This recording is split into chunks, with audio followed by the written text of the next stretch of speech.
Thank you. Steven, can you believe the gall of kids in the city? I mean, they're not wrong, though. I mean, she said, you have a fat ass. Now, is that P-H-A-T? Oh, it's definitely F-A-T. No. She didn't say you're a fat ass. She said you have a fat ass. Yeah, but P-H-A-T is like cool. I feel like that's what like a synonym of fat means. Where F-A-T is like a nice juicy badonk. Which is mine, Steven. Which is what you have. I have a juicy badunk. See, I played that for a few friends, and they're like, "Well, she didn't say that that you're a fat ass. She says you have, and that's good. People like big butts. It's a compliment." But honestly, can you believe? Because they weren't calling you as a whole a fat ass. They were literally saying you have a fat ass. She should have followed it up with, you have a fat ass, but your arms look pretty sweet. That would have been fine. But no, she has to be an inner city kid here saying you have a fat ass. That's straight up living in Kenzo area, the Kenzo type kid that's going to be, that we hear outside of the factory all the time that mimic their mother.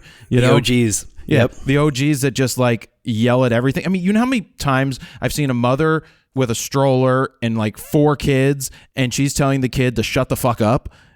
Oh, that's good. I mean, no, really. And the one time that a little girl dropped a phone, and she's like, "How the fuck do you drop a phone? What the fuck's wrong with you?" I'm like, "She's 4. Like, leave her alone." But that's where we are right now. I mean, you want a throwback? That's who Barb K was after.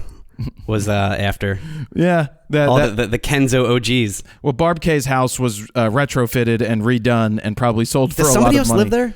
Oh, yeah. Barb K's been gone. I haven't seen Barb K in a long time. So are the gunshot windows That's not Barb yet? K. That's not Barb K. There was a different... No, I walked by today. The gunshot windows were actually replaced with new windows today. Oh, my God. But for anybody who doesn't know what we're talking about... talking The fact that we have about, to have this conversation. Which is everybody doesn't know what we're talking about.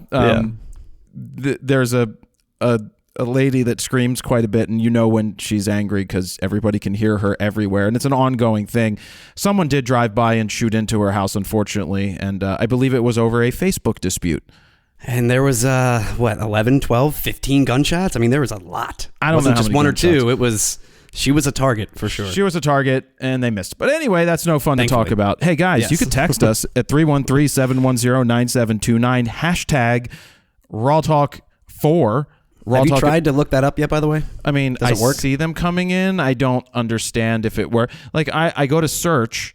Like, I've got unread. So search hashtag RAWtalk, and nothing comes up, which is bullshit. I'm going to have to email these people and be like, look, I pay you $150 a month to have access to this bullshit. What? I don't understand. What is the search tool for if you can't literally search for anything? I don't know, Steven. Your guess is as good as mine. I'm going to have to say something to them. Because I want unread. How do I find unread messages? Unread. Or let me just type in RAWtalk without a hashtag. It comes up, but it's probably going to come up because I wrote RAWtalk in the message that I sent out. Filter unread so I don't screw it up again. Anyway, Steven, you guys could text us at 313-710-9729 and talk to us. And it was very nice for me to turn on the video today, Steven, and see that you had a shirt on and your hair be did. You're welcome. So I didn't have to see that fat ass. Hold on, my microphone is literally falling off the table. I gotta figure this out. Is that a Rode arm? It is. It's a Rode arm with a broadcaster microphone. Oh, but it is. It keeps friggin' falling off my table. Hold on. Do you think Chip had something to do with your microphone falling off the table? Guys, if you hear a kerplunk, it's going to be Steven falling. And you'll be like, oh, my microphone. Yeah, he's having trouble. I'm play-by-play. Steven is leaned over to the right-hand side, trying to screw his microphone back onto his desk, making a face at me. What a face that was. Oop, there was a growl. I think he's having trouble. I don't know if he's going to survive this. Could Steven survive? And in 3, 2, 1, is it better? I think. Yeah. Okay. Steven, people can't see you at home, so what Steven was doing was gently fondling the bottom of the mic, trying to pull it in closer to his mouth, and it's working. Testes 1, 2. All right. Good to go. Good. So now we got that out of the way. Steven and I went to lunch the other day. We were filming something. We can talk about the the lens we were filming, right? Because it's out now. We can now, yes. Yeah, because it's tough. There's a lot of top secret stuff going on right now. It's tough when we're recording stuff, but Nikon came down to oversee us filming with the 400-4.5, which we had a breaking news exclusive, hands-on first look preview of that bad boy, where I got to take it out to the Phillies game and use it in the real world. And Nikon was like, do you think that it's okay to go to the Phillies game, or will you be spotted? I'm like, no, dude, I'm definitely going to be seen. So, because they generally don't want me to go to places where I'll be noticed, because obviously I get noticed. But then, see, the thing is, though, you could try to not be noticed. You could put your hair down, wear a hat, not wear an I Shoot Raw shirt. You could be discreet about it. You can't hide that ass. You can't hide the butt, though. You can't hide that fat ass.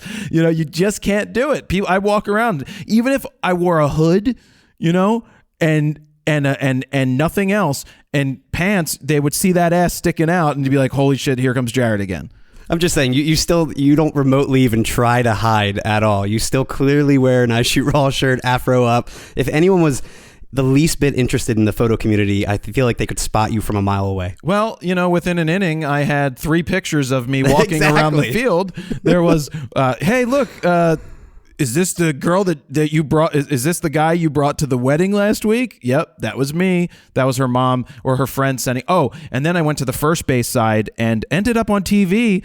Oops, I forgot that first base side right behind the bag is where TV cameras point all the time, and there's me. Someone took a screen grab. You had texted me that, and initially I thought it was just someone zooming in on their cell phone from, you know, the opposite side of the field, and you're like, no, that's a screen grab from the TV. That's a screen grab. It's going to be on Nikon TV. Rumors in like 20 minutes. Thankfully, I refreshed every day, and it did not end up on there. Yeah, but the other thing is, the lens wasn't shown at that point, which it probably was shown at some other point. It was actually below the dugout area, so they wouldn't have seen it. That's good. You know, it's always nice to get access to this stuff early, and you know, people are still amazed, or some of the people are amazed, like, oh my God, I can't believe Nikon is giving this to Jared. You know, you can believe it when they brought us the Z9. And then they brought us this, and they brought us the 800, and they brought us the, was there a 500? No, it was the 400, the 800. 400-2.8, yep. Oh, and the 400-2.8. Yeah, there you go. Brought it to us early. There's a reason. And, you know, we give praise where praise is needed, and I said they hit this one out of the park.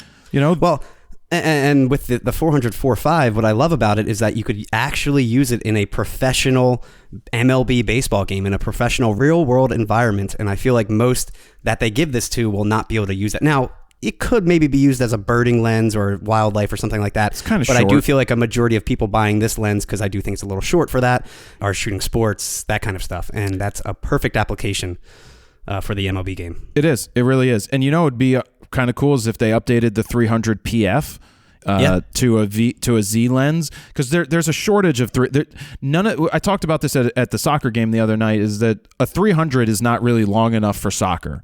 But a 120 to 300 would be a really nice range, because if they're up in close, you could still have 120 all the way to 300. Now, Nikon made that lens. Of course, it was 6 years late when they finally released it after Sigma had something like that. But that is an incredible lens that I've honestly never used.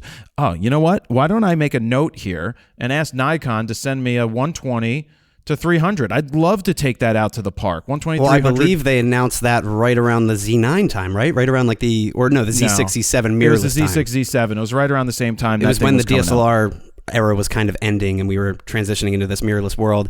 And yeah, we never got our hands on it at all, right? No, I would like to actually do that. So I'm going to send them a message and see if they have one that they could send out. But yeah, I took it out to the Phillies game, and it was nice.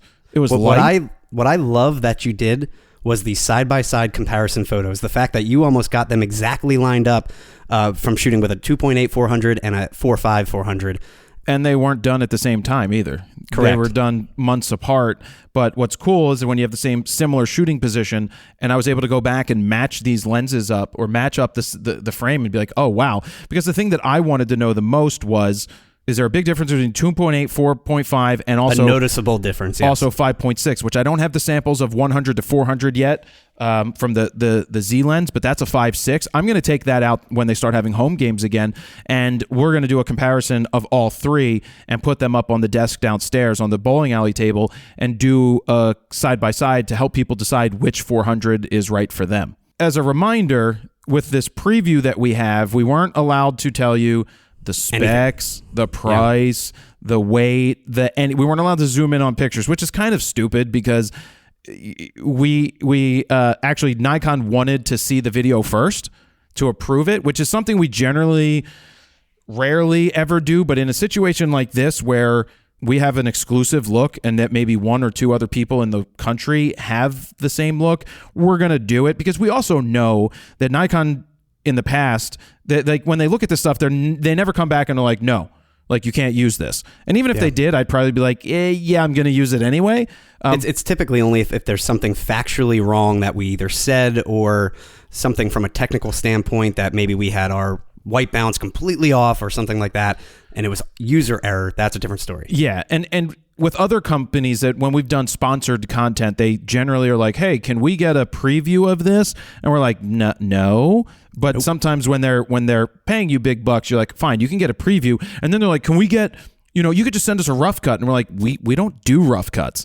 Rough cuts are called done. Right? We don't do rough cuts. That's a waste of time. We edit and then it's done. And when we show it to these people, they must get so much garbage sent to them from other people that's why they want to check. And then they check ours and they're like, oh, that was perfect. Yeah, I generally also try to never show you a rough cut when it's not colored or graded or anything like that because you will definitely say something. I will say Rightfully something. so. You will say something like, why isn't this way? And I'm like, Jared, it's not done yet. It's not done. This will be fixed. Now I wait until it's absolutely, completely finished to send it to you. When I haven't even seen a rough cut in a long time. Yeah, a lot of this stuff is turned around pretty fast, which is good. I wanted to bring something else up because I was talking about, that's why we were there. That's why I went off the rails. I was going to get to the lunch part of it, but we then talked about what we were doing during the day, which was filming with the 500 the 400 4.5. But yeah, so after, because we had a lot of work to do, we got it all done. Steven had to do B-roll, and we went to get tacos at Loco Pez, which is a place that we go to. And they used to be cash only, and then the pandemic hit, and then they started taking credit cards. I still don't understand the cash only thing. It's such a pain in the ass for customers. Everybody in 2022. Well, right. I will gladly pay an extra 1 or 2%, whatever the credit card company or Square charges you to charge a credit card.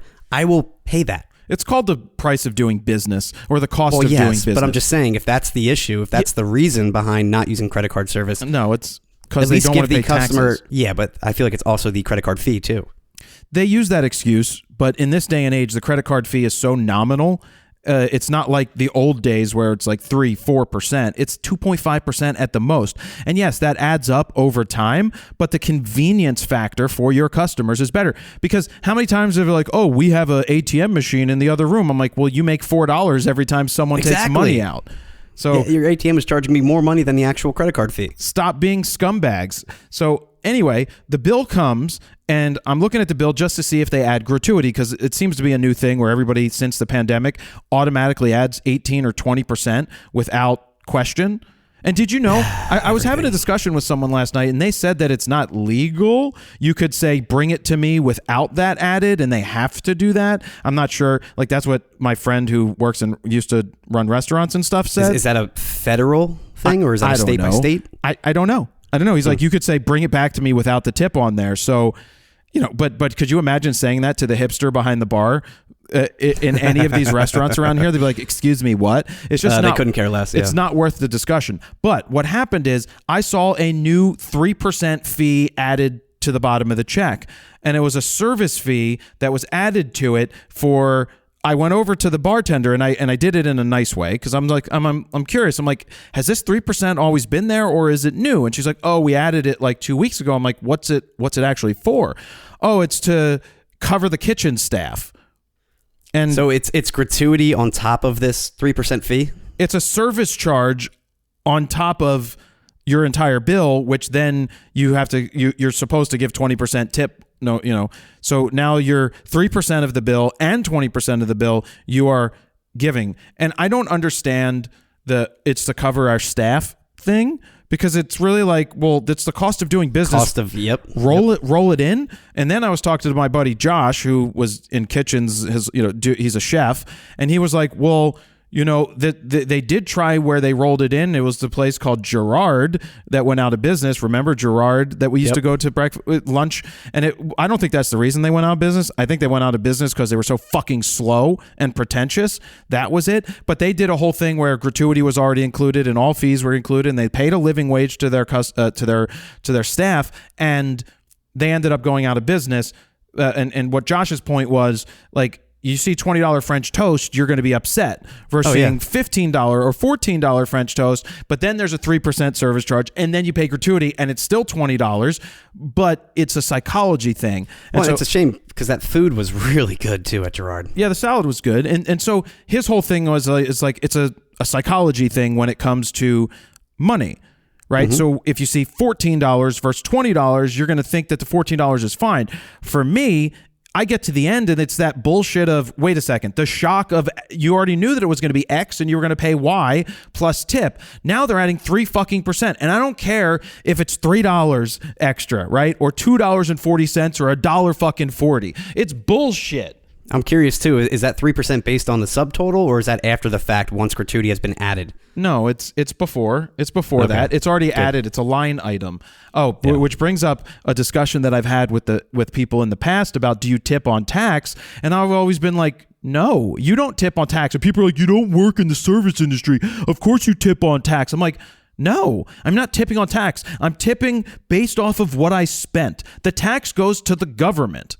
And I know it's nominal, it's small. I know it's small, but it's the point is that I'm going to tip well. Like, I left a $20 tip on an $80 dinner the other night, right, with my dad on Father's Day, because they were really busy and whatever. They were rushing and whatever. I took care of them. But yeah. I normally, because I looked it up, I'm like, what's 20% of $80, and it's like $16.40, and I'm like, so what? I put $20 on there, right? And so that ended up being more. But I just don't.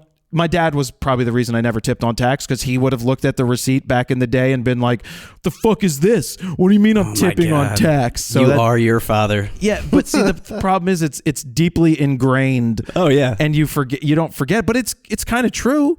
It's kind of true. Yeah, bro. I mean, for me, it's a couple extra bucks. It's not a big deal. It depends on the service, obviously. If it was exceptional service, I will add in the extra couple bucks or round up or whatever it may be. Well, a lot of places here, but I always do at least 20%. Yeah, and if it's breakfast and it's small, sometimes I'm leaving 50%. Oh yeah, diner food. Yeah, if it's like $10, I'm like, all right, here's 15. Like total. It's just how it is. But the other thing is, a lot of the places are adding the gratuity already, and it's not like you can deduct from it, and it's not like they're working harder or the service got better. It could, in some circumstances, have gotten worse because they feel like now they're automatically getting this and they're entitled to it. You don't need to have that exceptional service anymore. It's already baked into the price. You could have a terrible day and be very rude to your customers, and it doesn't matter. Yeah. You're still getting that 20%. And at the better restaurants, they can make a lot of money, even though they get $2.25 an hour is like what the base pay is or something. But then they start doing big tips, and then they can start pooling and making some money. Oh, well. Yeah. Yep. What do you guys think? You could text us 313-710-9729. Let us know what you think. Send us texts, hashtag in there, RAWtalk4, and we like to get your feedback because we'll probably read it and answer your questions. So if you have questions, you can do the same thing as well.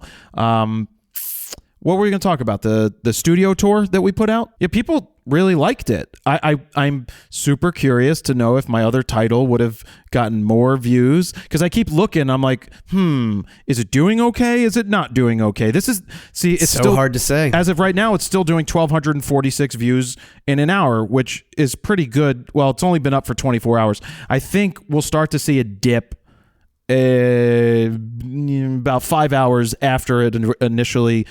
After the 24 hours is like, you may start to see a dip at that point, and then I may change the title. But we ended up going with, what did we go with? What I Never Show You. What I Never Show You, because we know that this is a video that we know is really good. Or no, What You Never See, is that what it was? What I Never Show You? Was it What I Never Show You or What You Never See? What I Never Show You, I think. I mean, Yep, you're right. What I Never Show You, yes. So What I Never Show You, and the other option was inside Frono's Photo $1 million studio or $1 million studio tour, just Basically to really exactly what it is. Right. $1 million studio tour. And which is also very enticing. It's hard to say what title works better, more the clicky title, what I never show you, or straight up what it is, because $1 million studio tour is something I like to see from a production standpoint, but that is what I do every day. So do other people care? Well, I don't know. Steven and I had this discussion before it went live, because we had 2 sets of thumbnails and 2 sets of titles, and Steven was for the what I never show you, and I was leaning towards the other. And so I was just like, well, I really think this could work with Steven's title, but it's Steven's fault if it doesn't do well, and he knows that, which I wouldn't hold it against him. The last line of defense is always, Jared, just go with your gut, man. Whatever you want to do, because it's at the end, it's you that is choosing the title. I hate that, because you question it, and it's hard to say, though. I can't definitively say this is going to do better than the other, and No. you can as well. Well, I was about to go live, and I put it to publish, and I didn't hit save yet. Right, save is when it publishes on YouTube. So then I was like, you know what? I want to change it to my $1 million studio, basically the $1 million studio tour one. Mm-hmm. And then I hit private again and hit save, and it went fucking live. I was like, well, I guess that's what it's going to be. We'll keep an eye on it and go from there. And I was curious what you were going to choose before we went live, but then I got the notification. So, well, I didn't mean to do that. I mean, right now it's at 47,500 views. Yeah, see, it's so, and not that that's bad. It's not bad, but now it's at the lower end of the typical scale, which means it's not gaining as much. But it's it actually tilted back up today, because I'm looking on the back end. I can look at views since it was published, and it tapered off last night, but in the morning it shot back. It had a little tilt up. So I know this is what we talk about, but probably tomorrow I'll change it to the million one, because maybe that's better for search, because what I never show you will never get seen, but the $1 million studio tour might get to, man, I'd be really upset if it would have gotten 100,000 views and we ended up getting 50,000. It's just, we'll never know. You'll never know. And the issue is, all the other recent titles that we've done, the whole lowercase period, the more serious titles, more serious thumbnail, like Did I Fail? This Changes Everything. What I Never Show You. Like those tend to do well. But this is the first one where I feel like it didn't really skyrocket, like 100,000 plus views. Fucking should have done my title then. But it's not to say that it did worse. It did, I would say, above average for us. No, above average is over 100,000 views for us. No, it's not. Yes, it is. No, it's not. Above average. Average is like 80,000 views. I would say average for us is like 60. No, that's fucking low. Go look at all the past videos. I don't know. I would say no. We're going to fight this one out, Steven. How many 100,000 view videos do we have a week? Well, we don't put out that many videos a week. To me, load. It's not loading. Above average is like 80,000. Excellent is 100,000 plus. Well, yeah, we aim for 100,000. Like we want for RAWtalk or Photo News Fix to hit 100,000. The last Photo News Fix did 113,000, which is good. Which people are like, why'd you use clickbait? The title was Nikon Says Goodbye. Another Canon camera leaks. And someone's like, that's clickbait. So I send them I leave a comment back. I'm like, what part of this exactly is clickbait? Because Nikon did say goodbye to the D3000 lineup and the D5600 lineup. What the fuck is your problem? Learn what clickbait is, you ass clown. Anyway, the video before that has 73,000, which was a critique, which I changed the title 3 times, which now I want to change the title to this video and see if it actually skyrockets and does better. That, for a critique, is above average.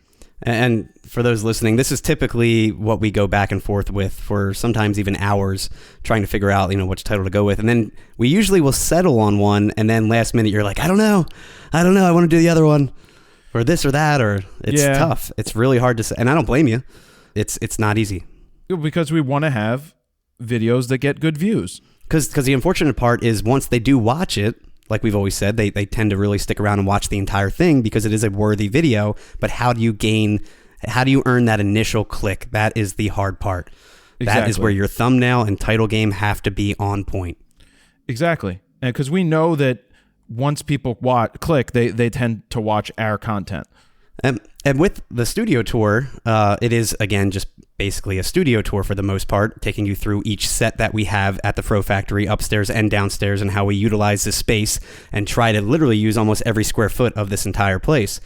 I really like what we did because we literally had you stepping into each set, which was properly lit, and you could see the metadata on the camera, the focus points, that kind of stuff at your desk, watching the R5 work, and then you stepped into the other set, the more serious scripted set that we use, and you could see the teleprompter. You could hear the difference in the audio microphone because we use a shotgun boom on that one. And then downstairs with the fix, same thing. You can see how that you can control everything yourself. I love that you can actually see you stepping into these sets and how we utilize the space, because so many people think we use green screens and we don't at all. Yeah, the whole green screen thing is like, wow, you use green screen. It's like, no, we actually don't. And it was cool to show people that, and that's why we did that. That's why we chose to do the let's record walking into the set. What the hell are these people yelling at outside, Steven?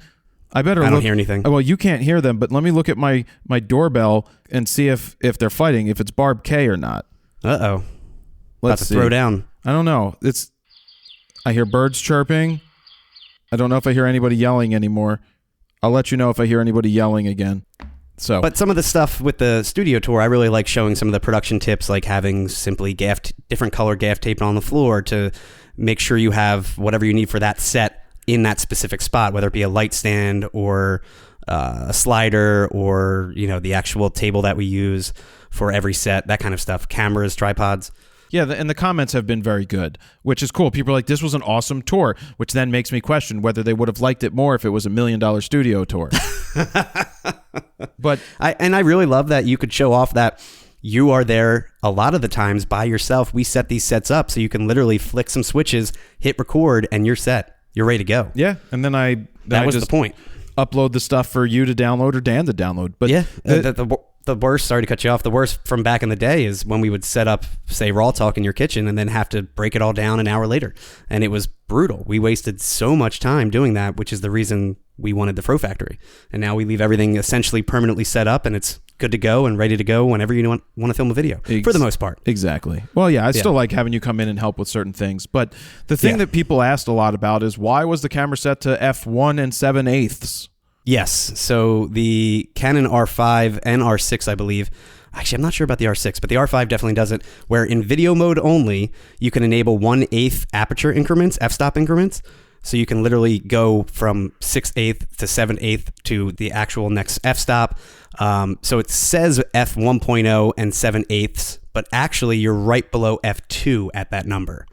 But it's not saying 1.2 and 7/8 because it goes in full stop increments. So f1, f2.8, and how many increments f4, and how many increments f5.6. It's always going in full stop increments. And now you know. Yeah, it's always confusing to someone that doesn't use a Canon R5 specifically. Again, only paired with an RF lens. It will not do it if you have an adapted EF lens. But it is really nice to use if you're looking for just a little more light to enter the sensor, or stop it down a little more, unless you want to, change the gain, the ISO. It's nice just to have that extra little, incremental tweaking that you can do. Yep. So before we move on, I probably will end up changing that title sometimes tomorrow, or when it drops below 1,000 views an hour, I'll probably go ahead and make the change, because, YouTube is like, the video is doing similar to what your normal views are, except people aren't clicking on it as often. It's like that click-through rate is the thing they look at. A higher click-through rate is very good, because that tells YouTube that people they're clicking on it for a reason. But if they don't stay, then it's a problem. When they click on our videos, they stay. And that tells YouTube that this is good, but that's why they also suggest that you should change your title when the click-through rate is lower, because it could end up getting more it could get more clicks if you change the title. And again, that is the hardest thing to do, is to get them to click, because I'm always confident that we can get them to stick around and watch for the most part, but the hard part is to get that initial click. And that's why we employ clicky titles. And that's why I've repeatedly said to YouTube, please, please, I don't want to have a stutter. Please give us the ability to do split tests where we can type in 2 titles and 2 thumbnails, and they serve them out, and they know within seconds or minutes of a video going live which one gets the higher click-through rate, which one doesn't, which thumbnail does better and which one doesn't, and then it auto chooses based off of the metrics that they've found, and that would be very helpful and beneficial. And the rough part is when we do really go for a clicky title, it tends to only do well right away. Right off the rip, you get a couple days of click through, and then it kind of just dies into the YouTube sphere. Yep. Where at least the other ones we know, for example, a lens review, we just call it what it is. It's this lens review. That's down the road, longevity-wise, it's going to always be click-through when people are searching for that type of review. So they're long-burn videos. We know they're not going to do well right up front, but it's a tough game to play. It is, and it is a game. So speaking of games, awesome transition. I took a friend to a soccer game, the Union game, because she wanted to shoot soccer, and she generally just shot hockey, picked up an R6, bought the 7200 RF after having a 7200 II, version 2 EF, because she just wanted the smaller lens, and also instead of adapting it to go ahead and use the new RF, which is great. So I took out a 400 2.8 RF so that she could use it. She's never used a 400 2.8 and shot soccer, and she enjoyed shooting soccer, but she also said to me, like, did you have to get a pass for that ass? Did I need an extra pass for that? I get it. Ass, because it's my ass. It's a big and anyway. She enjoyed shooting the game, and I had her send me her keepers so that I could, no pun intended for soccer, keepers, get it? Keepers. I had her send me her keeper so I could make a critique, and so that critique is going to come out at some point soon. Or cool. Maybe when you're listening to this, it's already out. But basically, having me critique her work directly, her first time shooting a professional soccer game using a 400 2.8 to see how she did. Very cool. She did a pretty good job. She actually did a really good job. There's some images in there. I'm like, I didn't get shots like that. That was an actual 400 RF lens or adapted? No, it's the 400 RF. We still have that. I still haven't sent it back yet. I still have a 600 F4 also. I feel like we need to send that back. They told me the end of June, and I said I'd get it back at the end of June. So you got about a week. It's not like I don't have extra 400s here that we can take that are adapted, but having the RF is really nice to take out to the game. So it was fun to take someone else to the game with me, sit there, give some pointers, let her do her thing, and just shoot and see that she actually does good work. Cool. And I say actually because you never know with anybody.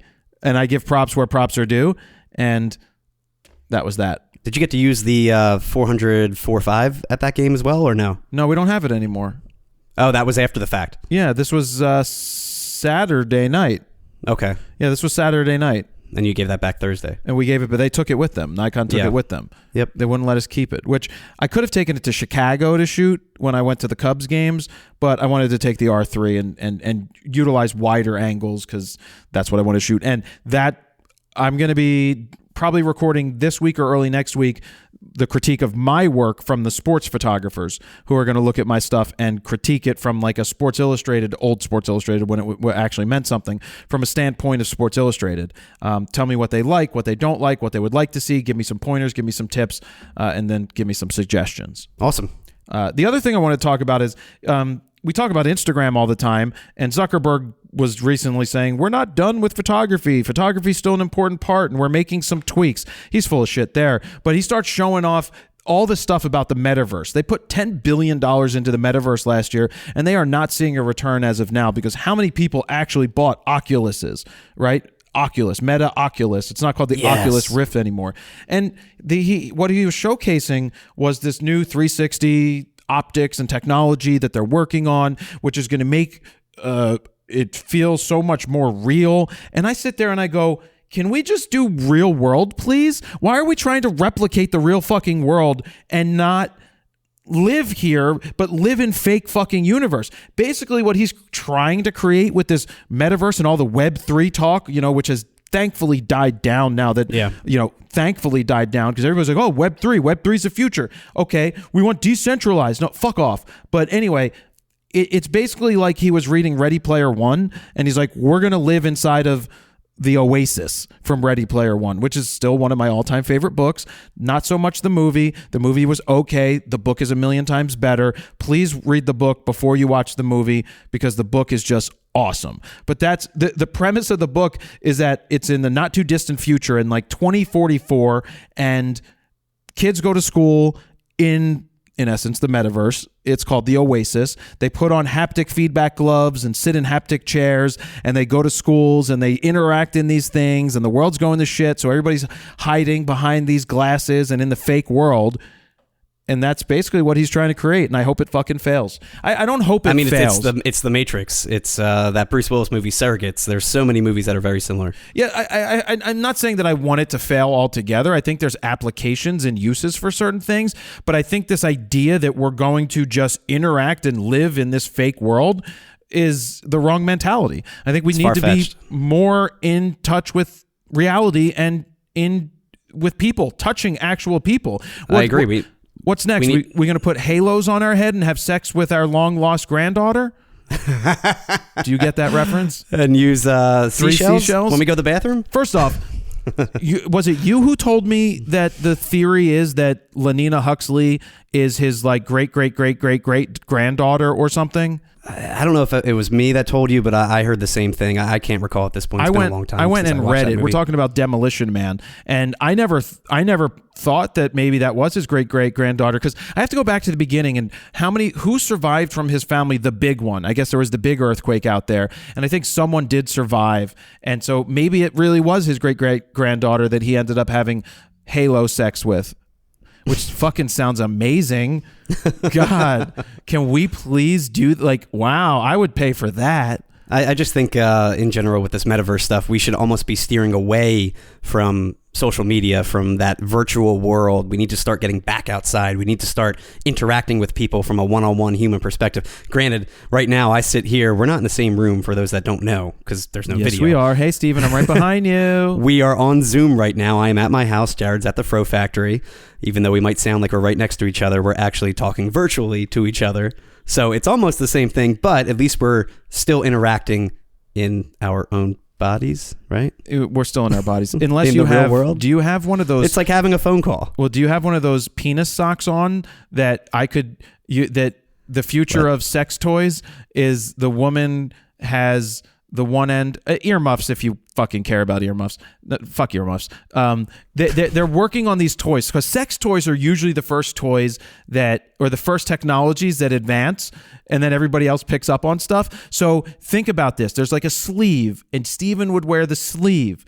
We won't use Steven, so I don't have to bring up his wife. Well, so there's a guy, and the guy not named Steven is wearing this sleeve around his schlong. And oh my God. This sleeve has sensors in it. And like the rings from Stargate. Remember Stargate?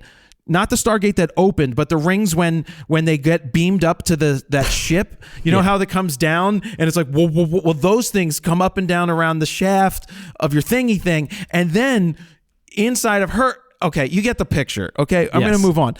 I won't test it out, but if they did send a review unit... Now that makes sense. No. If they did send a review unit, Zuckerberg should be working on sex toys, then I mean, that's big business. I mean, it is. You're right, though. I do feel like the porn industry does advance with everything. They tend to be the early adopters with VR, Beta, 360, VHS, all of that stuff. Well, years ago, the website, for whatever reason, I got on a porn PR list. I mentioned this years ago. Wonder how, Jared? How did you get on that? I requested access to the porn PR list because I thought it was funny. I was following this guy named... Is this when we went to the AVN Awards? It was oh, right, that explains that. It's when we went to the AVN Awards. But there were these guys that were local to Philly. One was called Spock Buckton, and the other one was...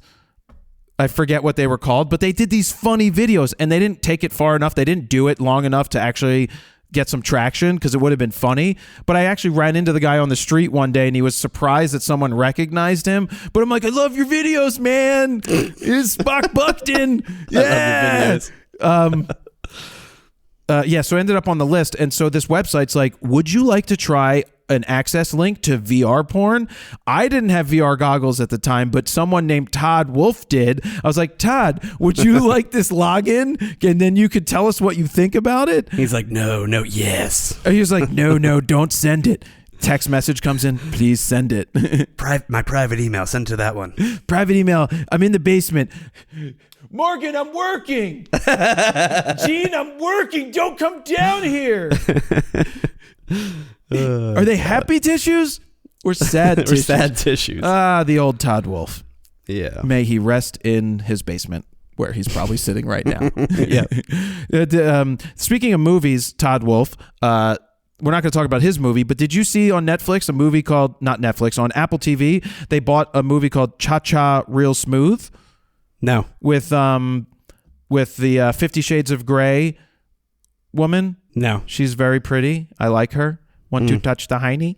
But anyway, it's a movie called Cha-Cha Real Smooth, and it's an hour and 50 minutes, and it was a good movie. It's like a rom-com, and I recommend it. If you have Apple TV Plus or Apple Plus or whatever the hell it's called, it's on there. They just added, I think they bought it at the Tribeca Film Festival, and then they already put it up there as a piece of content. Actually, I'm going to look that up. I want to see what they paid for it. I've actually I've been watching Paramount Plus lately, which I never did before. South Park's the one that made me get into that because they do all the South Park movies there, the one-offs. Fuck you, guy. They now have The Offer, the backstory of The Godfather, which is really interesting. And they also have that Halo series based on the video game, the Xbox video game. Both were pretty good. The Halo one, I thought the story was a little odd. Do you know what's funny? The action was pretty cool. You know what's funny, Steven? What? I just looked up Cha-Cha Real Smooth because I want to look up how much it is, like what it costs to make. But they have an autistic character in it, and my first thought was like, did they get an actual autistic person to play this role? And it turns out they actually did. So that's even cooler. Yeah, that had to be tough. How much did Apple pay? How much did Apple pay for Cha-Cha Real Smooth? $15 million.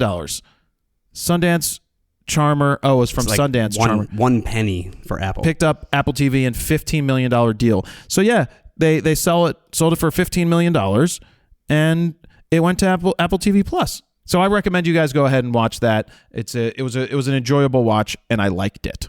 Before we get into your guys' questions, let's talk about how we prep for Steven going away, or how Steven preps for going away, because Steven's, as we mentioned a couple weeks ago, going on his honeymoon to the greatest place on Earth, the metaverse. That's exactly where I'm They're going. going I'm not leaving this room. We're just virtually going to Disney World. They're going on a metaverse wedding, a metaverse honeymoon, and they're going to sit on that new Allform sofa. This is not brought to you by Allform. Then they're going to use the Helix mattress. Helix Lux Deluxe, whatever the hell it's called, mattress. Not brought to you by Midnight mattress. Yeah, it's still good, isn't it? Yeah, the hard part is trying to cram in 2 weeks worth of work in a few days or a week. That is tough, and it's hard to also talk about on here because there are new releases coming out that we can't discuss about. I've been working on them. We also have another one that I'm trying to prep and help Dan out with. There's only so much I can say. But basically I'm trying to pull double duty, and like last night I was up until midnight essentially working from 6 a.m. to midnight trying to...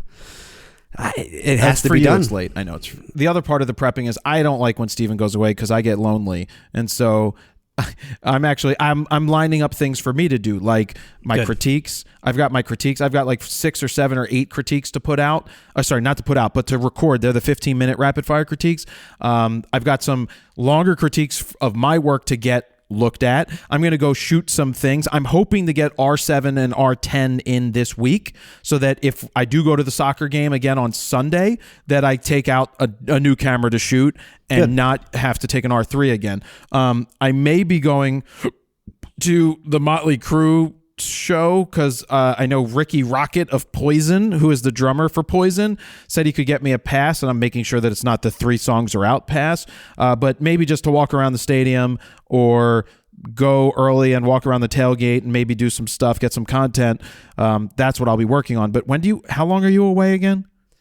I am gone pretty much from Thursday, which is the 23rd, actually before this comes out, because this will come out on Friday, the 23rd to essentially after the 4th of July. No.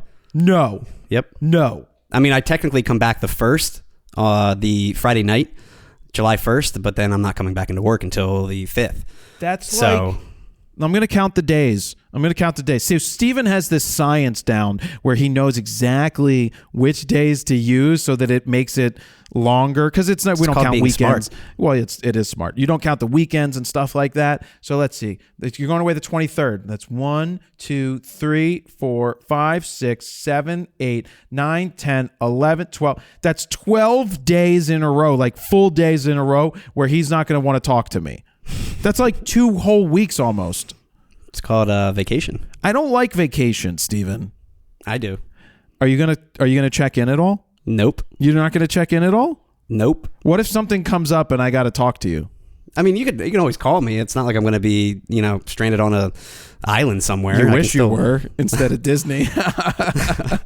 I can still talk, but obviously if I'm on a ride or doing something, I'm not going to be, at your beck and call trying to answer my phone. No.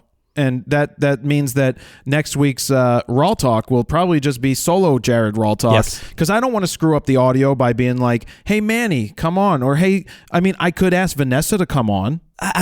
When I listen to a podcast, and if the other person was doing it via Zoom, if they're, the person they're actually interviewing, I don't really mind if the audio quality is not great, as long as the actual content is there and it's entertaining. So if it's a little crappy that week, who cares? Oh, maybe I'll have a special guest on named Vanessa Joy. There you go. Maybe I will, Steven. Maybe you're getting replaced by a pretty woman. Have fun mixing that down. I'm not going to mix it down. I'm just going to do the Zoom recording. I can't do that, can I? It's not going to sound great. So what do I have to do? I have to have her record on her end, and then I have to try and put it together? I have it set up for you at the Fro Factory where I have multiple track. It's a multi-track session, so you could easily just load hers into, as long as you sync up the clap or sync up whatever you're using. I don't have the clap. I just got my blood work done and all my STD tests done. I do not have the clap. As long as you sync up the audio, it's pretty simple. Just like your days of editing, you trim off the back, you trim off the front, and you're good to go. All right, well, leave me a note for how to do that, and maybe I will try to do it. Do you know how many things I have to leave notes for before I leave? I have to do so many things tomorrow. Not only do I have to pack, but tomorrow we have to film 2 scripted videos at this point? Are you coming in? You're coming in, right? What time you want to start? Yeah, I made sure that I can come in. I'll try and get in as early as possible, but probably around 7 realistically, because it takes me at least a half an hour to get there, depending on traffic. Shit. Maybe I'll move my workout till Thursday morning. That would just mean Thursday I would have to do 6 a.m. Yeah, but keep in mind, I have to set up a little bit of that scripted set in terms of the cameras, so you always have at least a half an hour, to do whatever after I get there. Well, we got 2 scripts. I finished them. And so you don't have to be in the same time is what I'm saying. Well, they're on my computer. I actually corrected some of the R3. We're doing an R3 a year later review, and this other Bryce Harper one, which is shorter, for when I photographed Bryce Harper hitting a home run. It's kind of a cool story on how it all came about and how I almost missed it. So we've got, and then we're attempting to film another NDA'd video for a new product that we can't talk about. But the hard part is I'm going to attempt to film product shots along with B-roll of you using said product, and hopefully Dan can put something together while I'm away, because he's only got a couple days. Yeah. And that's the hard part about this YouTube life. Yeah. And it's not a major brand. If anybody's thinking it's a major brand, it's not a major brand. It's something we don't normally do. So correct. You're not going to guess what it is. So we've got that. But yeah, no, Steven goes away. 12 full days of work. 12 full days of whatever. It's really I'm going Thursday to Friday. I mean, it's really a little more than a week. It's 12 days. I counted them. Yeah, but again, I get back the 1st, and then it just happens to be the weekend. Are you coming to work Friday on the night. 1st? No, I get back Friday night at 10 o'clock. What day's the 1st? Friday. Do you know Dan asked if he could go somewhere Friday the 1st? It's a holiday weekend, so I'm not surprised. I was like... Most people will take off, a day or two. Might as well, right? Because they can extend the holiday weekend. What else do we have going on? Well, again, I'm trying to prep for this vacation, so you shouldn't have to have anything else going on. You should have enough. The hard part is trying to have enough videos in the queue, in the can, that we like to call it, for you to release while I'm gone. Doesn't stop the machine from churning. Yeah. And Dan is loaded up. He's going to have plenty to work on. So that's also the hard part, is trying to have enough for him, because basically I do 100% of the production, in terms of filming and everything. Well, unless I'm doing it myself. Correct. Unless you're doing it yourself. But these videos, you're definitely not. But when you come back, we're going to sit and talk. We need to talk. Oh, God. We need Oh, to no. talk. Is I that want good? to Is that talk bad? about the video guide. I really want to get that outline done and Good luck with that. start going. No, we're doing it. All right. No, we're doing it. It's fine. If it means less videos come out, then less videos are coming out. But we need to at least start so that we can start chopping cha-cha real smoothing away at it so that we can release that product and then start working on Pack 4. More stuff that I have to do. I mean, isn't that called a job, Steven? Yeah, but it's like, I want Pack 4. Figure it out. I want the beginner guide. I got Figure some it out. names, Steve. I'm going to help you with the video guide, of course. I know how I want to do it. I have it all right here. Make it work. Yep. No, we have an outline this time. And so we're going to chop it up, and they're going to be individual, kind of like, think of each one's going to be its own YouTube video, but when it comes together, it's like an Autobot or whatever. What happens when they come together and they form the bigger Transformer? Yeah. I don't know. It's like the Power Rangers when they would form that giant Power Ranger. Right, the Power Ranger thing. But some of them are in jail, so it doesn't count. Anyway, let's move on to some of your questions, right, Meow? We get your questions to 313-710-9729. Get your questions in throughout the week. I do read over these things, and I do try to pick them and I discuss need them. access to these questions. Where can I find these questions at? Well, I wish we did. It would probably be better if we had an email to send it to, but Because I would love to pick more, say video-centric questions or production questions and not just very still photo-related Steven, that's questions. if they actually came in. You If gotta they come remember, in, yeah. You got to remember, this is very similar to what happened when we used to go live and do Spreecast and RAWtalk. It's the same questions. Yeah, but I don't know how it was because you would always pick the questions. Well, I would never see what the questions But you were. knew when we were live and someone would come on and be like, what should I buy? This or that? And I'm like, I don't care. Leave me alone. But I feel like if video questions came in, you would skip over them. That is not correct, Steven. If there's a good question, I will bring it up. Yeah, all right. First question. Hi, I'm new to shooting video. What does Steven think I should do? It doesn't actually say that. All right, first question. I want to hear, this is kind of video-centric, actually. I want to hear all about Live from My Loft. Sounds outstanding. How long do we have to wait? A while. From Peter Connor. And I don't like people that have two first names. Peter Connor.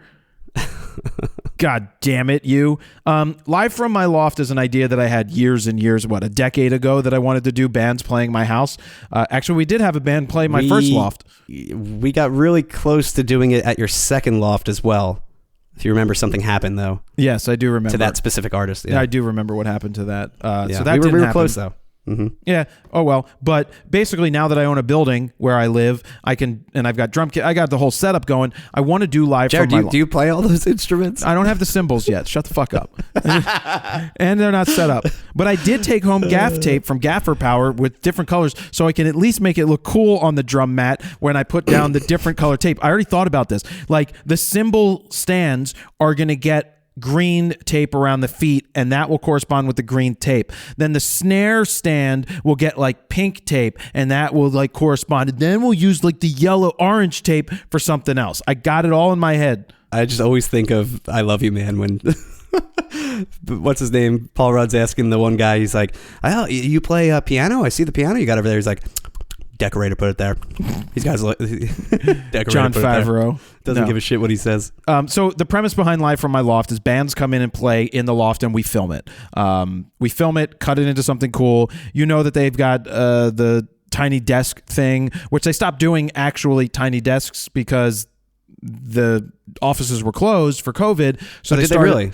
Yeah, but they started to send everybody all the stuff that they needed, and so they would do that, and then they would have the same guy mix it so that like it was a virtual even. Yeah, tiny desk. Well, basically, in the metaverse. Yeah, in the metaverse, which doesn't. Yeah, we're gonna do a Live from Our Loft in the metaverse. Live from My Loft, where you can tune in and watch it when my fat you ass. could be in the audience in the crowd. Steven, great idea. We should call Zuck and see what he thinks about that. What's up, Zuck? So we talked with Canon about doing this, maybe sponsoring it so that they can showcase cine gear or different cinema type stuff, and we'd still use R5s, and I'd probably shoot photos with R3s. But the whole thing is to we should get some R5Cs for that. Well, we have not seen an R5C yet. We've requested them, but we haven't seen I don't one think yet. they have review units here for some reason. Either they sell out because everybody wants them, or they just haven't been able to make enough of them. But usually we see this stuff, no pun intended, By before now. others. Yeah. But anyway, Live from My Loft would be the band playing, us recording good audio, good video, cutting it into something cool, and then probably showing you the behind the scenes of the behind the scenes, how we make it all happen. Jared, you know what you need for good audio, though? Steven? An acoustically sound stage. I have an acoustically sound stage. I got curtains. I could put down carpets. We'll see how much that sound is bouncing all over the place with those giant high ceilings. They're not even that high. They're only like 16 to 18 feet. Only.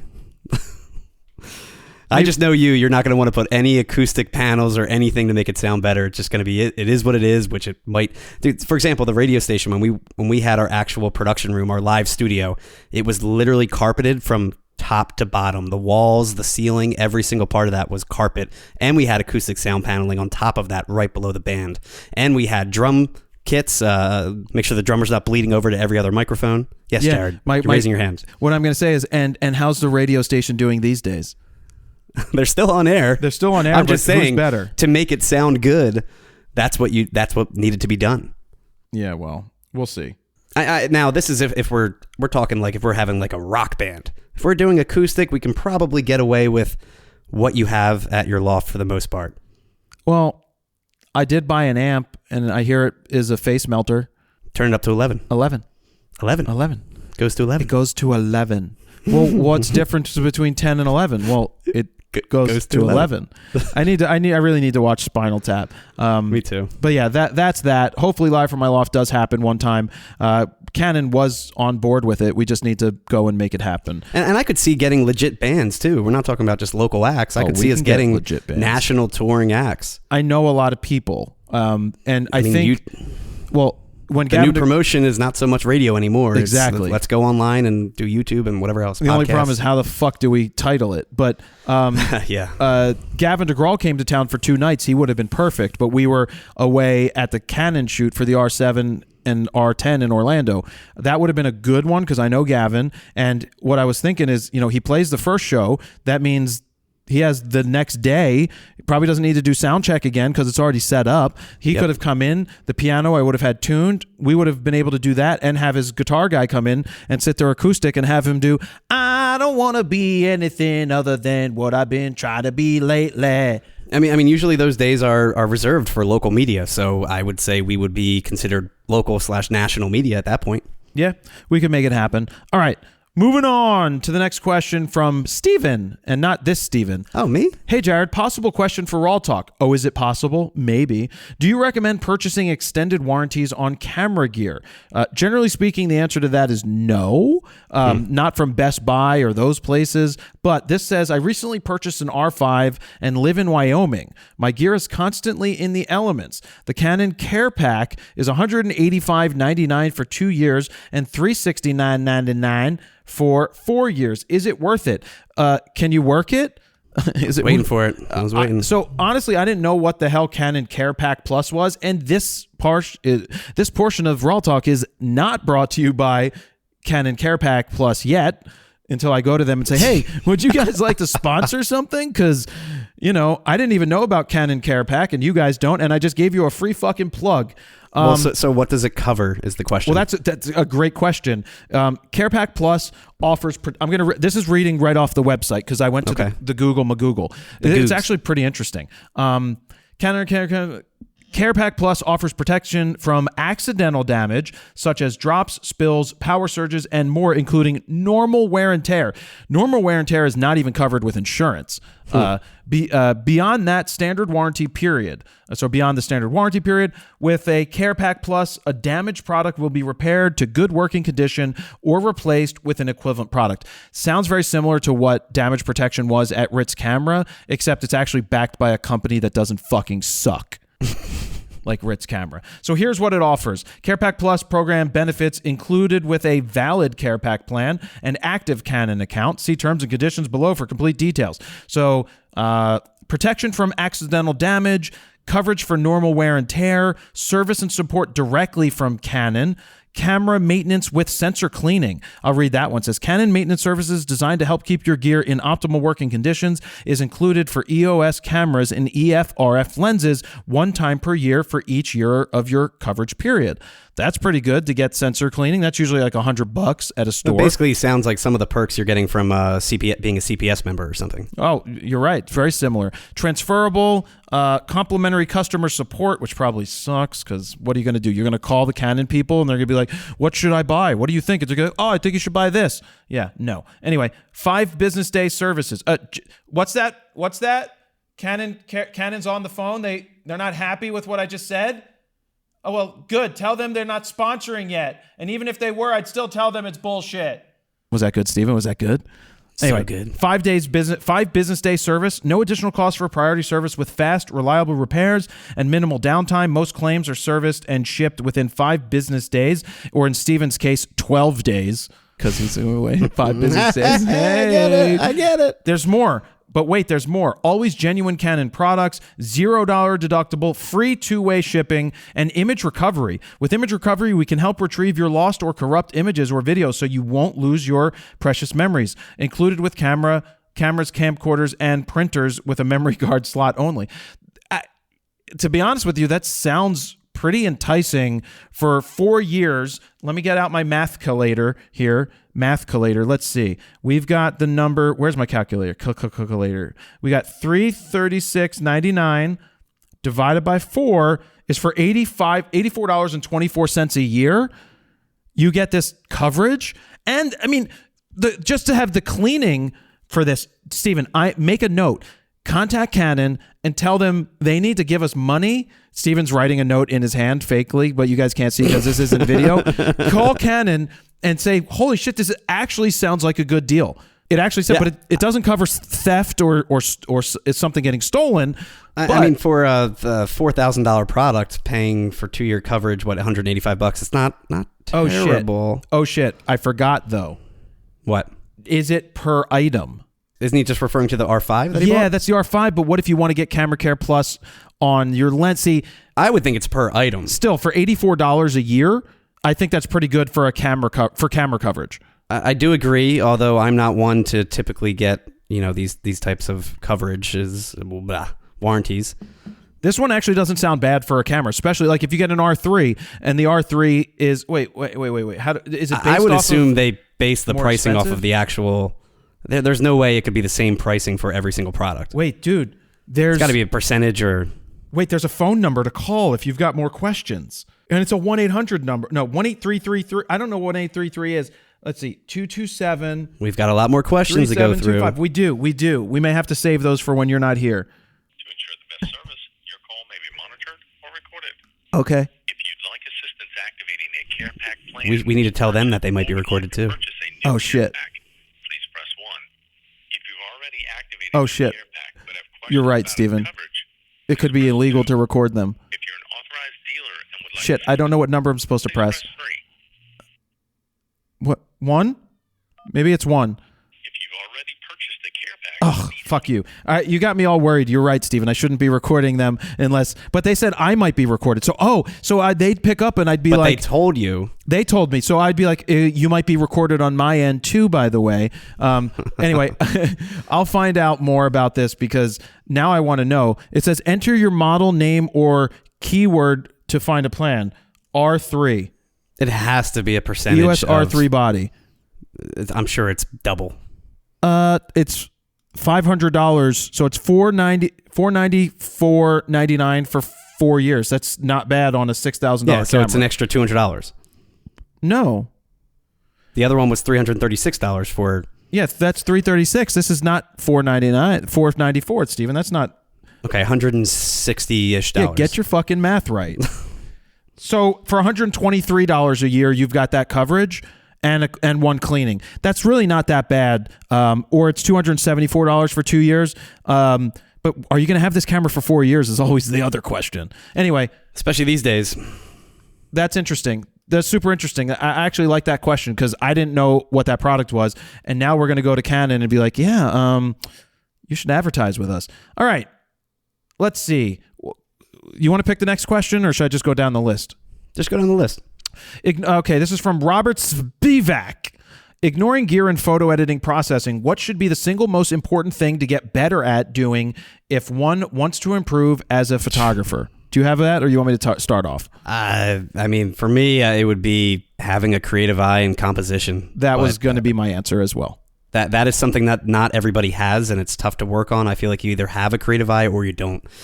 But you can work at it, I'm sure. You can try and get better and try and learn composition rules and things like that. But you just kind of, I don't know. I'm not one to really use different sets of composition rules. You just kind of have this instinctual, framing and composition that you tend to go for. That's how I work, at least. Yeah, my answer was going to be the same thing, composition. Yeah. Yep. Forget the gear, work on composition. Hello, Mr. Fro. My name is Connor. Jesus, this guy's first name is Connor. I wonder if his last name is Connor. Is it Connor? No, it'd be Connor Peter. Connor Peter? Yeah, Connor Peter. The opposite. I'm going to purchase an R7 because of the price range and resolution compared to the R6. We know we're already off the rails when he says that. I think he's 18 maybe. I would like to take advantage of the 32.5 megapixel sensors when printing large photos, which I've debunked all that bullshit already. My question is, should I get a couple of SP Tamron lenses so I can get those different focal lengths and adapt them onto the R7, or start out with getting one expensive RF lens?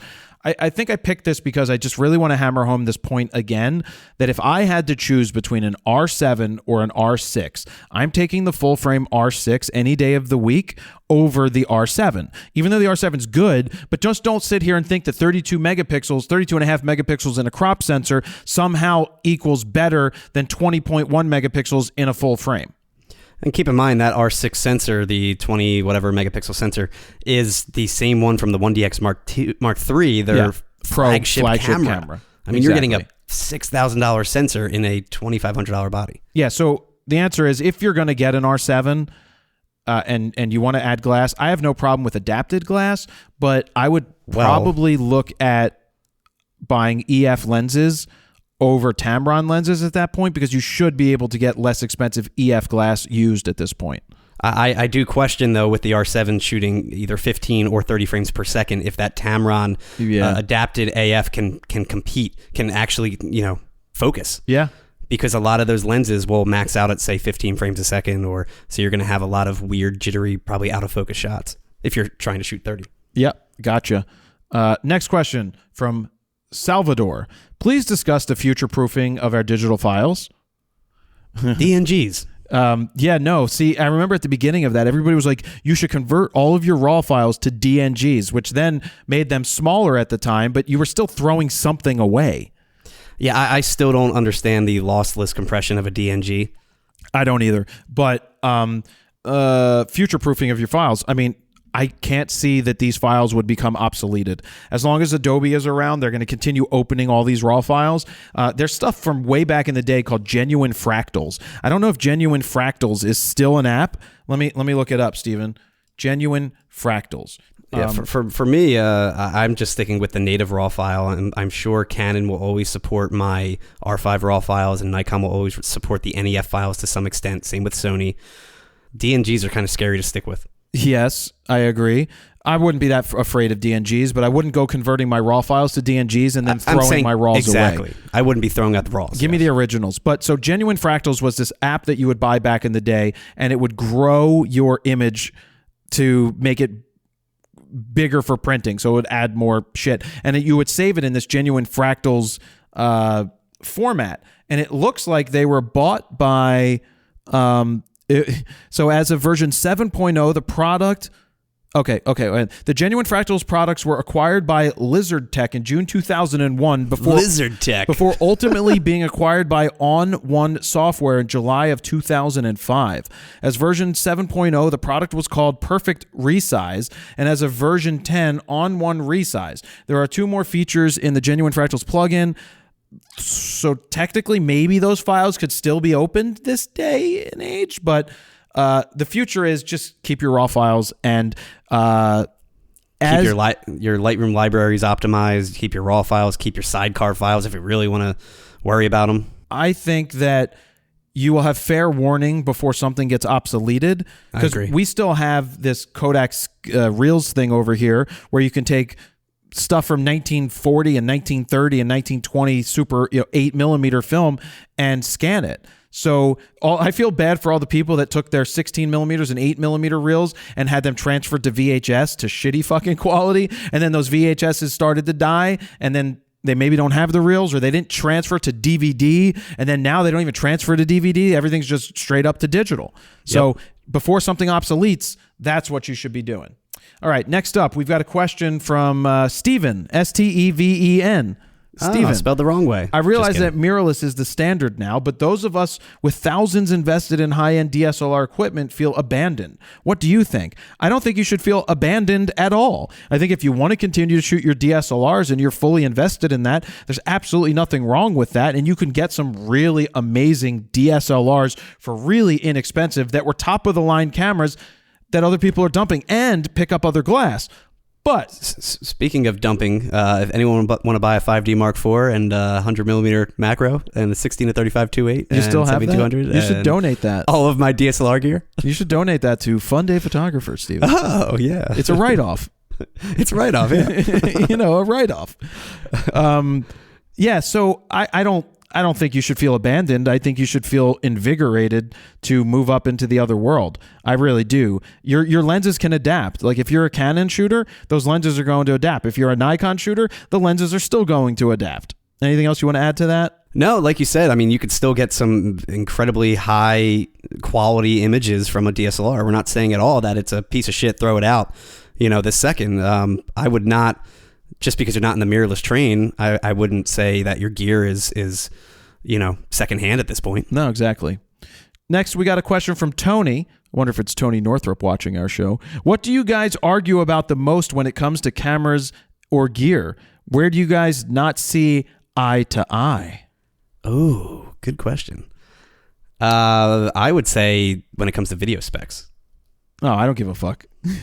Exactly. You don't give a fuck. Every time we're doing a review, not a review, but like a preview of something, Steven has to feed me the video specs. I write down every nook and cranny detail of the video specs, and Jared basically glosses over it in like 3 seconds. Yeah, I mean, and then you have all these questions. What does it shoot for video? And I'm like, well, if you would have read the list. I get it. Like, I get it. We could do what DP Review does and have you go into the video and give that stuff, but I just don't think we should. I don't think we have time, because knowing me, I would be like super detail oriented and tell you every little thing about it, and it would make the video, which is already nearly an hour long, probably an hour and a half. And people would be sleeping. And we've always been more of a stills centric channel, I would say. Yep. But that's where I think we don't really see eye to eye when it comes to that kind of stuff. Yeah, certain things. And the no cropping thing, I couldn't care less about that. If I'm cropping and fixing a horizon or something like that, it's not a big deal, but I know you're big on that. Yeah, I was looking at some of Manny's baseball photos. He sent them to me to get critiqued by me to see what I thought. Mm-hmm. He had this really cool shot in the outfield of a home run at Wrigley, which is kind of cool, where he framed it with the umpire, and then there were 2 players, and then there was the kid who caught the ball, and it's really cool. It's a vertical. And then he told me he got it from a horizontal from the A1, because he's got 50 megapixels, and it looked fantastic.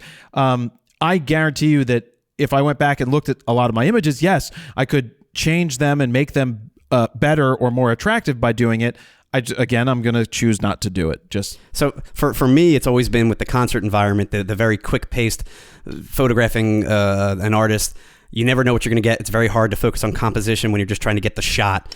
And I tend to do a lot of reframing after the fact by cropping. But again, I don't do any of that like crazy 100% zooming in cropping. I'm maybe taking off 5, at most 10% of the edges to crop in a little bit, or to slightly correct the actual horizon again, or just make it straighter, whatever it may be. I'm a big fan of the transform tool in Lightroom, especially when it comes to architecture and stuff like that. I think it really does a great job, and that tends to crop in just by using that tool alone. But what would you say that we don't see eye to eye on? I'm curious what you think.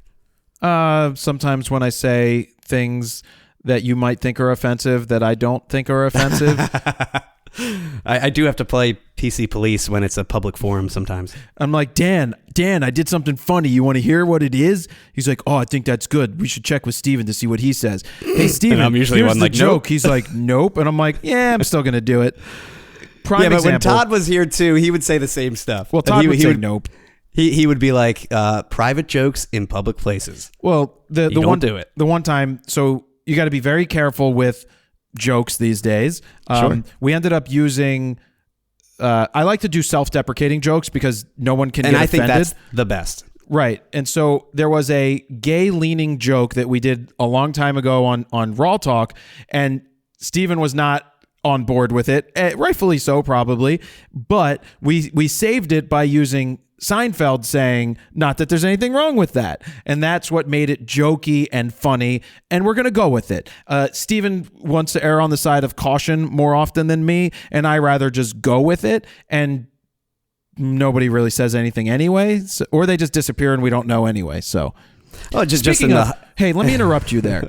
Speaking of hangers, speaking of things getting taken down off of Instagram, oh god, my hanger post, all of the things. Every time I mentioned a hanger, they got deleted. I was making an abortion statement for those out there who want to get offended about that on women's rights to choose. Steven is so. Look at him right now. You guys can't see him on video. This is what happens. This is where we don't see eye to eye. When I decide to go off on something like this that might be not offensive, but might be taken a specific way, and certain people are not going to be happy with it. All I said was there was a... You want me to not say it, Steven? There was a hanger. Say whatever you want. I don't care. I was at the doctor's office, and there was a hanger behind the door, and my first thought, which is a gallows humor thought, not even humor, is this what we'll get back to if abortion is not legal? And that's a fact that hanger abortions. That was something that they did, and that's bad. And so I explained that this is, I hope we don't get to this point, and women should have the choice of their own bodies, whatever, so on and so forth. And that got taken down off of Instagram. And now it's going to get taken down off of podcasts. This whole section has been deleted. Another question. Chuck, you recently said that seeing grain from a high ISO from a high ISO in a digital images is perfectly acceptable, and you don't use noise reduction software. Has this always been the case for you, or did you previously rely on denoise software? The answer is I never rely on denoise software. I think my earliest experience with that stuff was seeing what denoising did, and I absolutely hated it. And I know people are like, well, the new denoise AI is just so good. And then people show me their stuff. I'm like, it looks fake. Looks like a cartoon. It's not real. Look at it. It's so smooth. It's cha-cha real smooth. That was a callback to the movie. I heard it. Yeah. It wasn't funny the first time. What? No, but when it comes to denoising, the only thing I will use is maybe color noise if it's a really high ISO image. Back in the day, I used to use it a lot when it came to Canon sensors. They were known for having very notorious. They were notorious for having some severe color noise. Not so much, again, like just regular noise and grain, which Nikon and Sony tended to have. This was more of a color noise sensor issue, so I would crank that up, but it really would not do an overall smoothing of the image. It would just fix the little red, green, and blue bits that you would see around the image and kind of, make them a different color, more of a neutral color. But these days, I mean, all of the stuff I shoot, I really rarely use it again unless it's a really high ISO image. And even if I'm 5 stops off or something insane. Yeah, I'm not going to use it. I tell people that I don't care that I see noise or grain in images. I had somebody else on the text line today text me and say, my images are coming out like abnormally. I have a D7100 and the images are all of a sudden are not sharp and are super grainy. Well, first off, when something's not sharp, it's not focused, right? So when it's not focused, all of that noise, that grain is going to be seen. That's just what happens when it's out of focus. But I am like, send me some RAW files because I know that it's always the person. It's not user the camera. Error. So he sent me the RAW files, and I'm looking at the settings. It's like so it's motocross, right? Dirt bikes jumping over things, and we're at 1/500th of a second. We're at 1/800th of a second, and it's using a D7100, and they're using and I'm not ripping on them, so don't take this as ripping on them. And they're using like a 55 to 300 lens. We know that's a very slow kit lens, focus wise. Also, it looked like they were in auto ISO. So is this daytime or an actual track with lighting? It was daytime. Okay. No, so I'm like, this is just too slow of a shutter speed. For one, you need to speed that up. You're only at 400 or 500 ISO. Speed it up. And two, that lens is going to have trouble tracking. So it's not the camera all of a sudden doing that. It's this situation. Dirt bike's my favorite. Oh, that's what that noise was. Okay, I got you, Steven. Yep. So if you guys want to submit questions for another episode, 313-710-9729. Just make sure they're not about video. If you have questions for Steven, just write that this is for Steven so that we can get Steven to feel like he's special. while he's away for 12 days. I don't know the questions until like 5 minutes before we go live. And all the questions always have like some notes from you that you want to talk about, and I have nothing to really include. It becomes a Jared show, and I'm like, all right, I don't really have anything to say. Oh, the Daily Fro? Exactly. You guys want to see me still do a couple Daily Fros on occasion? I mean, I think you should. I should. Look, every time I look down at the microphone, I'm like, I should do a show. But then I'm like 20, 30 minutes later, I'd just be talking. I should do it. I think people did enjoy it. And I did. I was thinking the other day that it's a kind of maybe a cool thing, as it's kind of like a diary, right? It's like a journal to look back at that day and that year at that time. What was I thinking? 365 days of you bitching. Exactly. Nailed it. Maybe I should do that again. No, I've always enjoyed the Daily Fros, especially just because I work with you and I like to get inside your mind and see what you have to say and what you're not telling me. Maybe so I'll challenge myself. Daily Fro. Maybe I'll challenge myself again to do that. To do a check-in. I just hope that also doesn't take away from the RAWtalk audience, because some people do get overloaded with too much content. Yeah, but I will change the thumbnail of the graph, so when you see the red RAWtalk logo, that you know what that is. Yeah, Some of my favorite Daily Fros was when I made fun of Scotty Doesn't Know, the Peloton controversy article that she wrote, which, to be honest with you, is very similar to what Bill Maher's been talking about, of the woke warrior types that. He just so absolutely hates how no one can take a joke, because there was a thing. I think both of us agree on that. Yeah. So maybe I love that one, and I love the wedding film photographer one where I read that, and then by the end of the thing, they talked about how they back up every wedding with digital photography while on the wedding, just in case. And I was like, oh, you motherfuckers. That was a great episode.